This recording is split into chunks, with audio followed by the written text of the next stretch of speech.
Good evening. Alright, you may have guessed from the title that we have another Harbor Freight thingamajigger here to deal with. So what we're going to do today on this sucker is we are going to change out the big belt on it, the 4x36. Now this is the Central Machinery Harbor Freight fancy sit on your desk and gnaw at your wooden or metal stuff, whatever you want. It works really well. My old one that I used to have was Hitachi, and the Hitachi worked really good for a long time, and then this little spring-a-ma-thigger on the dinghy bobber right there didn't really work right, and the 4x36 started shaking on back and forth, and the thing went silly, and it worked okay, but you had to keep one hand on this deal because it would just slide off and go wherever on it after a while. But that was okay, and I could deal with that. What worked really great on the Hitachi was the disc sanding side. Now this little section over here, I don't think I had a miter gauge on it, but this little plate over here was really nice, and it's set up nice and square, and the disc was, it's sanded, and it was nice and flat and would rotate. This thing warbles all over the place, and this thing does not sit up right, and if you put this little plate over here for the sanding belt, it doesn't line up squat to nothing. It's terrible. So it's pretty much useless over on this side. So yeah, this little plate, garbage. Okay. It is hazard fraught stuff, so we're not expecting a whole heck of a lot. Now you might want to see this. I used to have a bucket, a coffee can that I kept all my tools for power tools in. I labeled it Tools for Tools. It then became Tools for Tools Who Use Tools. Then I came up with a couple other ideas, but I ran out of room on the can, so I decided to make this little thing over here.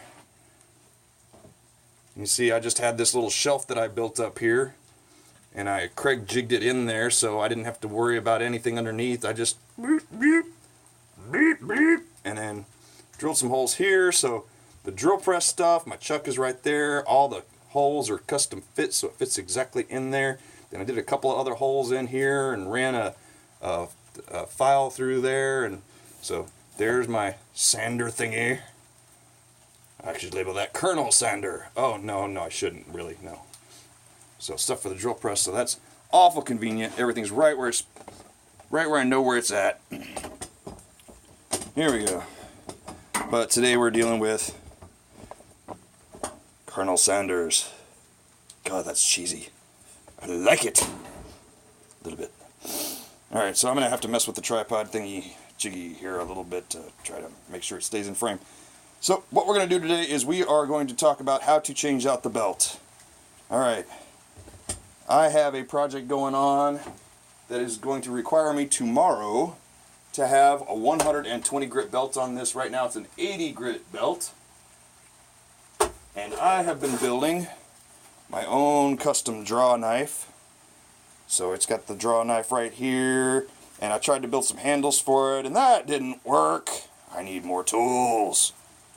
So, more Harbor Freight? Maybe not. I don't know. We'll see. Alright, anyway, so I built this out of a circular saw blade that I pulled out of my chop saw that was pretty much ruined during the flooding of Memorial Day last year when I lost my house and had to move into the little shop of horrors. So, 2-car garage to 4-foot by 6-foot tool shed, whatever. Anyway, but that draw knife should be fine. And I'm starting to build projects for Christmas, so we'll see what's going on here. First thing I am going to need a drink. Yes, there we go. Okay. Yes, it's like comfort food.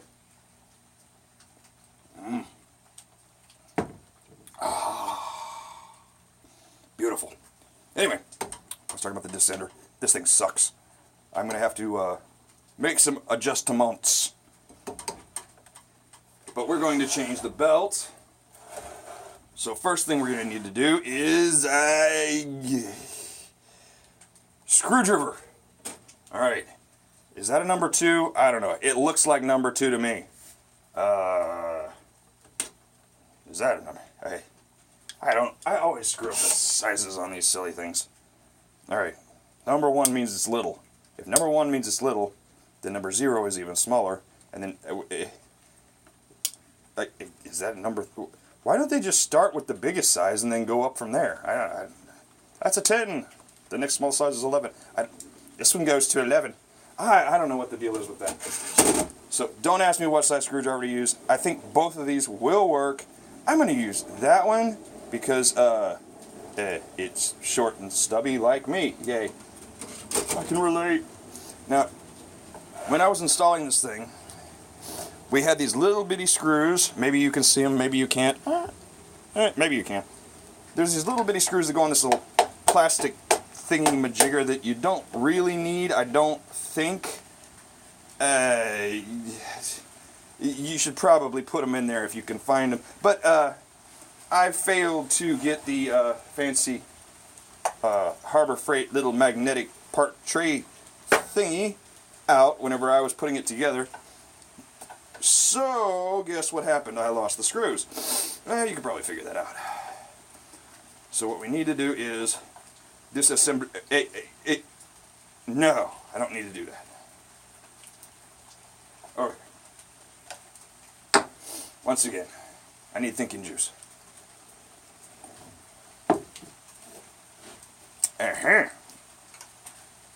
That's why I reached for that in the first place. This thing is only held on by that one bolt right there.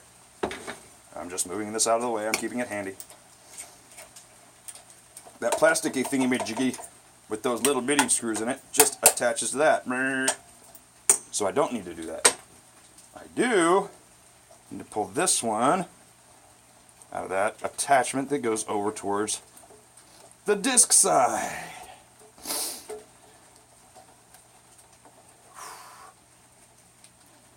Luke, come to the disc side. No, okay. Now, all along the side, we've got 2 more here, and 2 on the other side. Is there a... I got that one. I lost that screw. Those are supposed to be... I really don't think that this little plastic thingy needs to be on there. This little shelf thing, it's a good thing to have that on there. Oops. Well, it may have once upon a time been a good idea to have that on there. But sawdust gets in here really bad. There's tons of oak sawdust, there's steel dust, there's pine, there's all kinds of nasty thingy-majiggers here. So keep a brush handy. This is also a hazard-fraught brush. These things are awesome, but they're way too big to get into there. So I always keep a cheap old dollar store paintbrush. So when I have the parts all apart, I can get in there and I need to go outside and dump this thing real quick.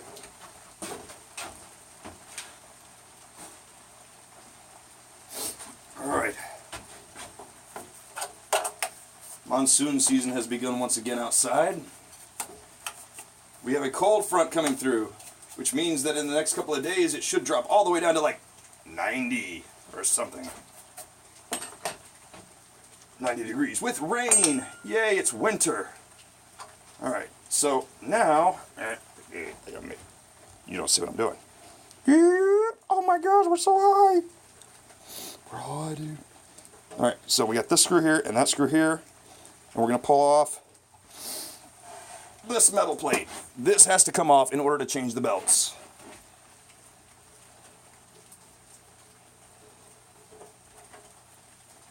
Almost lost a washer. These are the screws that you absolutely must have. If you only have 4, use them here. Oh, I lost a shoe.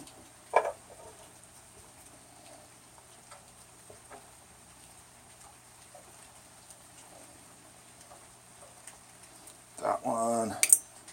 One of us.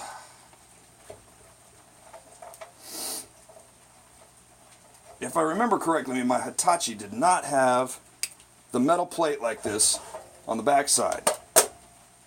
And when I got this one, I'd never realized before how much I could use it. It's got this little plate right here that lays down on top of this metal stop right here, which is kind of cheesy and like easy engineering, like somebody got really lazy and did it. But you'd be amazed how many times I've used that, and I've put my thumb on this little stopper right here and my hands right here and held something down on top. Cool. I can hang on to that and I can adjust it like this, and I can do all that while it's running. And I don't remember ever doing that with my Hitachi. Oh. Plate is off. Sawdust everywhere. The blood of dead tree carcasses. Alright. I will feast on your flesh. I'm going to put my shoe back on here. Otherwise it won't sit flat. And we've got weeble wobbles. Alright. So now we got full access to that. We got to hit the lever on the other side. So we got to flip this lever on the other side up to release the belt. More dead tree carcass. This 80 grit has just about had it. I've done a couple of blades with it and lots and lots and lots of dead trees. Up in the rafters up here, I'm keeping my sanding belts, 80 grit, and two 120s. So I need a 120. I have a backup 120 and an 80. So opening plastic. Ah! My Kershaw shallot is not with me. Always got to have one of these things laying around somewhere handy. Even if you do have a good knife that you always carry with you. These stupid cheap little things, I don't care if you get the Stanley like I got, or Hazard Freight's got them for like $1.20 or something like that. Right. Easy peasy lemon squeezy. New belt goes on. You just got to put it on a little bit at a time. I get a little over aggressive with this, and oh, me? No. Like I want to jump ahead and start doing stuff instead of cleaning first. Ah! This is where an air compressor would be really helpful, but I don't have room. So to get out as much as I can with the big brush and dollar store paintbrush. Don't get in my beard. Right. Or if you do, just a few extra carbs today. Close enough.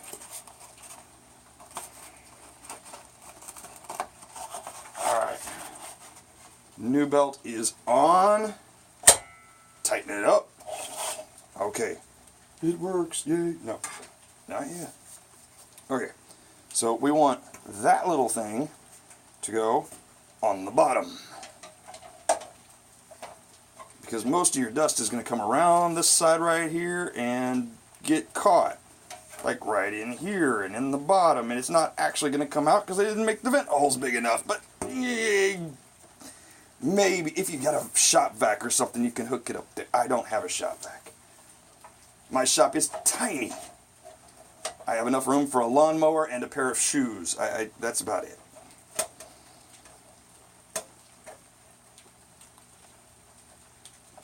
Alright, so we got that line back up, and it stays by itself. I don't have to hold it on there, so that's nice. Alright, I have one screw.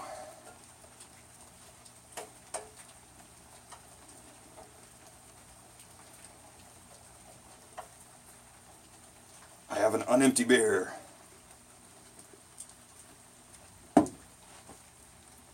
I have two screws. And line up.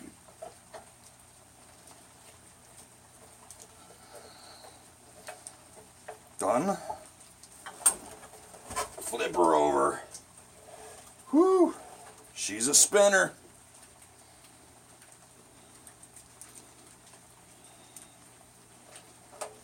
And here is where the screws don't line up, because I'm trying to avoid tripping over my tripod once again. Alright.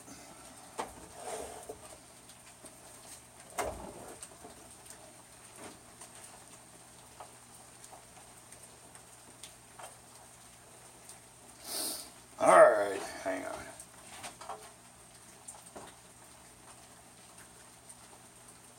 I think I have to learn this lesson every single time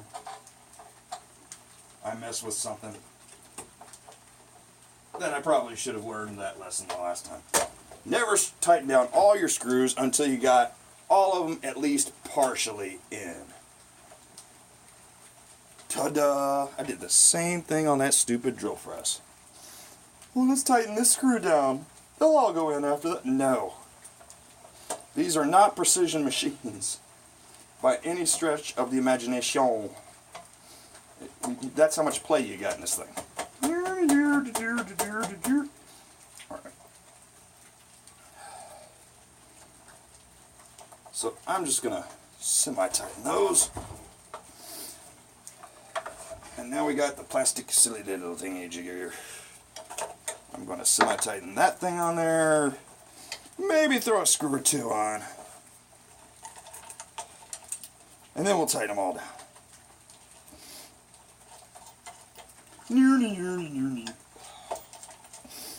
Okay, this little plastic thing wants to ride inside of that metal thing right there.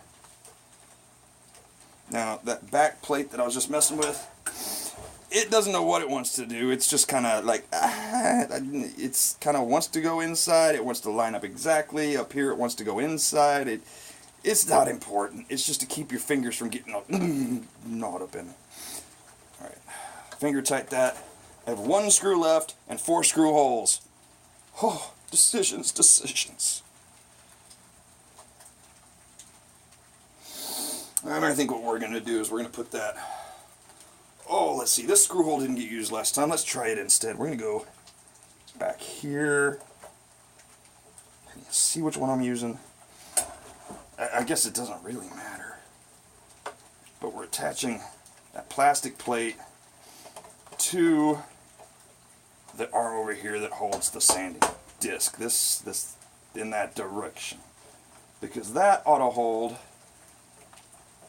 not just that plastic plate to this side, but it should pretty much hold this that goes on the back plate, sort of. Close enough for government work anyway.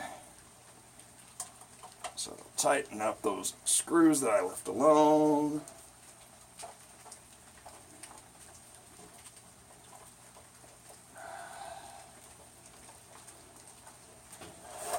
Alright, back plate's tight. Now one thing with this... Oops! I will explain. No, there's too much. I will sum up. Buttercup is Mary Humperdinck in little less than half an hour. Well, my camera decided to stop recording right when I got to the fun part, or the, I use the term fun loosely, the not so fun part of setting this new belt on. So I decided to come in and redo it, even though it's already done. Once you finally got the belt on, what you're going to find out is that old belt fit different than that new belt does, because that old belt all got tweaked and you twisted and turned and straightened and did all that stuff. So the new belt is not stretched out. It's not doing the same thing that the old belt did. So if you just stick this on there and plug her in, that belt is going to go whoop, whichever way it feels like going, because it's not the old belt. It's not stretched out. It's not used. So the first thing you want to do before you put the little electricitals on there, what you want to do is make sure that this thing is going to glide on there. And you can see that this is already pulling around to the right. Alright? I say right because I'm facing this way. If I was facing this way, it would not be the right. Anyway, so what you want to do is, if you loosen this, it loosens this and that goes out. which makes that belt go back that way. So if we loosen it, then that belt should start going back. It's not going fast enough. So let's go ahead and loosen it. Reset that belt on there. Get over. Wait, what is it? Come over here. Get over here. Yeah, I forget. Whew, almost got the beer. Alright. So we slide that around, and I'm going to loosen it. So hopefully that belt will start going over that way again. And then you pretty much found where your adjustments need to start. And that's about as loose as she goes. This belt might be messed up. Ugh. Tighten. We go back this way, because that's the way the belt actually rides. Yay, now we're going back their way. So now we can tighten her again. That sucks her back down, and we should balance out in here somewhere. But now she's moving slow enough back and forth that I can plug her in, and she's not going to go sliding off on me and going whichever way and getting my hands all caught in sanding paper and mess. This belt is not in good shape. This is another hazard-fraught belt. Look at this. The edges are all kinds of scuffed up on this. This is brand new, just cut it open. I'm not all that happy with that. But we'll figure the rest of it out tomorrow. I just wanted to add this little vidget to the last one just to make sure that you understand how to set that up. Oh, now we're going really to the left. Tighten, yeah, okay, I got it. Tight, righty tighty. Pulls this down. Did I lose the threads in here? Oh. No, it's moving. Okay, cool. So, I'll do some more fiddling with this. There it goes. So now I'm right about in the middle. So I should be able to turn it just a little bit to the left, a little bit to the right to get that back to balance out. Once I've used her a little bit and stretched her out, then it'll just take a little bit of adjustment at a time. And we'll get it working. Maybe. Maybe not. But that's about the best we can do. It is hazard fraught after all. Thank you very much. Y'all have a good evening.